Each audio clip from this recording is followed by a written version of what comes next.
Bonjour Bénédicte. Bonjour Vincent. Et bienvenue. Merci.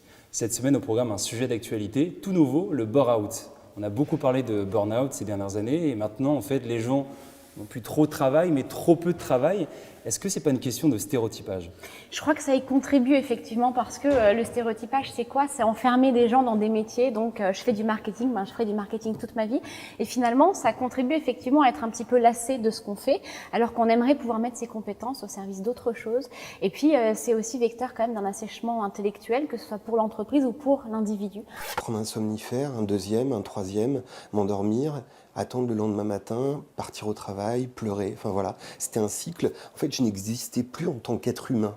Donc, au bout d'un moment, effectivement, on est lassé, on a envie de contribuer sur d'autres choses. Vous écoutez, ça a l'air très négatif. Pourquoi on en est arrivé là, au stéréotypage? Alors, pourquoi on en est arrivé là? Je pense que c'est issu quand même un peu des modèles du taylorisme en fait, où il y avait cette notion de productivité et il fallait avoir une personne qui faisait la même tâche. Aujourd'hui, l'économie elle a changé, ça fonctionne plus comme ça. Mais on a encore des managers qui ont besoin d'être rassurés quand ils recrutent et c'est normal parce qu'ils gèrent du risque toute la journée, ils gèrent de l'incertitude toute la journée. Donc, s'il y a une dimension sur laquelle ils veulent pas avoir du risque, c'est le recrutement. Donc, ils disent je vais définir un clone et puis je vais chercher la personne qui ressemble le plus à ce clone parce que ça va réduire mon risque, donc on stéréotype les profils. En arrivant là, est-ce qu'on n'arrive pas justement à la plus grande fatalité de l'entreprise, à savoir la discrimination?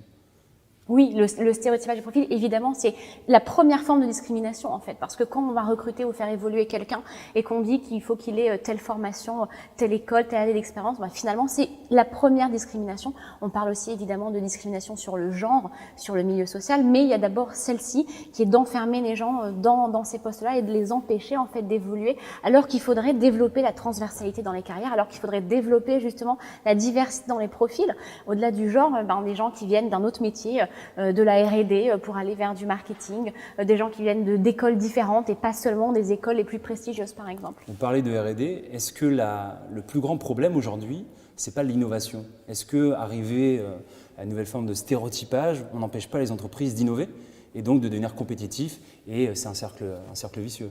Bien sûr, puisqu'en fait, la capacité d'innovation et d'adaptation, elle est très importante. Pour innover, il faut quoi? Il faut être capable d'apporter un regard neuf. Et donc, l'innovation, elle passe par les gens qui vont occuper ce métier, qui vont arriver d'un autre métier, ils vont arriver avec un regard complètement neuf sur les fonctions, sur les missions qui leur sont confiées. Et donc, c'est la première source d'innovation pour l'entreprise, c'est évident. Et en plus, le fait d'avoir comme ça, de passer d'un métier à un autre, typiquement, ou d'avoir des profils variés pour un poste, ça permet de développer l'adaptation de ces profils-là, justement. Et on parle aujourd'hui du fait que l'économie numérique va très vite, mais en fait, ce qu'on demande aux entreprises, c'est d'être capable de s'adapter à cette vitesse-là. Donc, avoir des gens aujourd'hui qui vont plus être excellents sur une compétence, mais qui finalement vont pouvoir s'adapter aux nouvelles compétences et aux nouveaux métiers de demain. Peu importe qu'ils soient excellents, ce qu'il faut, c'est qu'ils soient adaptables. En fait, c'est un peu une notion d'intrapreneur, si je puis dire. Mais est-ce que c'est compatible, on va dire, avec la culture française?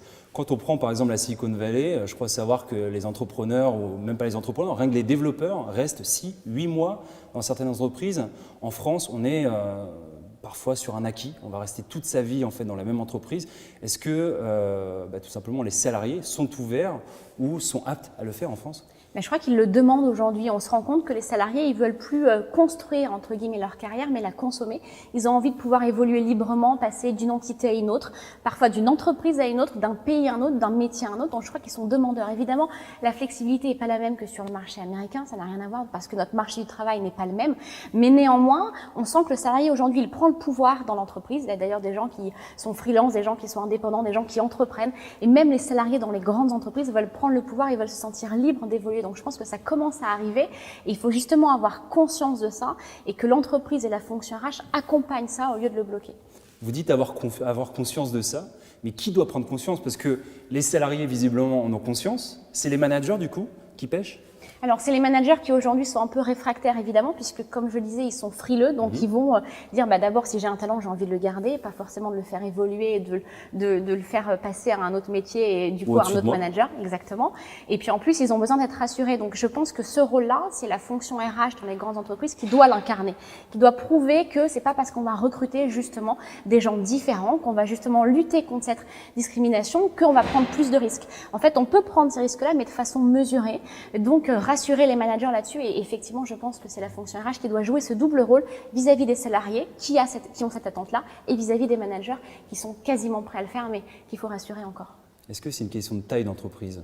On a l'impression, en tout cas quand on lit tous les médias aujourd'hui, les startups, petites structures sont agiles, tout le monde s'y plaît, tout le monde évolue. Les grands groupes, à l'inverse, ils sont trop nombreux pour évoluer, les gens ont du mal à changer de métier. C'est une question de taille?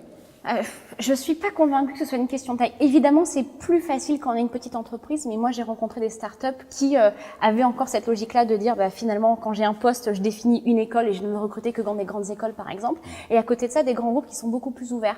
Donc je pense que c'est une question de culture et de qui au sein de l'entreprise porte cette culture. Après, ce sera plus facile si j'ai quelqu'un qui porte cette culture dans une petite entreprise, ce sera plus agile et plus rapide à mettre en œuvre que dans un grand groupe évidemment. Alors Bénédicte, vous avez mis en place une start-up, vous avez créé une start-up qui s'appelle Clustery il y a 2 ans, c'est ça? Oui, exactement. À peu près. Qu'est-ce que vous mettez à disposition des entreprises justement pour pallier face à ce problème? Alors Clustery, en fait, c'est une solution de talent management intelligent. Je suis désolée pour l'anglicisme.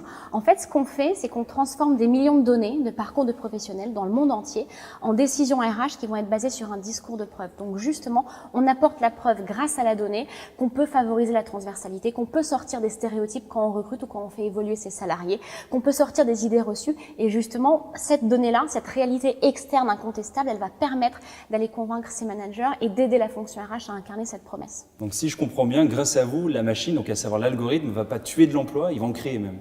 Oui, exactement. D'abord, c'est pas l'algorithme tout seul parce que les algorithmes et le big data, on peut penser que c'est une vérité absolue. En fait, c'est pas le cas. C'est un observatoire et un observatoire sans observateur, c'est insensé. Donc, c'est un modèle de représentation qui a pour vocation de permettre à la fonction RH d'exercer son intuition et son intelligence et in fine, effectivement, de montrer que le champ des possibles est large, donc de créer des emplois et donc effectivement d'avoir une diversité dans les profils et une transversalité dans les carrières qu'on va offrir à ses salariés. On a une tradition dans cette émission, c'est de se projeter. On a beaucoup parlé de ce qui s'est passé dans les années passées en France en matière d'employabilité. Ce serait quoi votre grande idée, une espèce de feuille de route pour justement ça aille de l'avant dans les années à venir? Alors justement, pour reboucler avec notre sujet, ce serait de mettre la puissance de la donnée au service justement de la lutte contre la discrimination dans les carrières. Et en fait, comment on peut le faire? Parce qu'on peut utiliser la donnée de différentes façons. Par contre, si on utilise la donnée en se disant je mets de côté le genre, je mets de côté la provenance, je mets de côté le milieu social, je mets de côté les écoles, on va se rendre compte en analysant des millions de données que le champ des possibles est large, qu'on peut passer de la R&D au marketing, qu'on peut avoir fait l'université et être chef d'entreprise, qu'on peut venir d'un milieu social difficile et être un super développeur et devenir un super geek. En fait, utiliser la donnée peut permettre à un moment justement de se mettre au service d'un humain qui va être sans frontières et qui va être sans barrières. Et je pense que ça, c'est une idée intéressante à pousser justement dans cette logique-là de lutter contre cette discrimination et contre les stéréotypes. Merci. Merci à vous.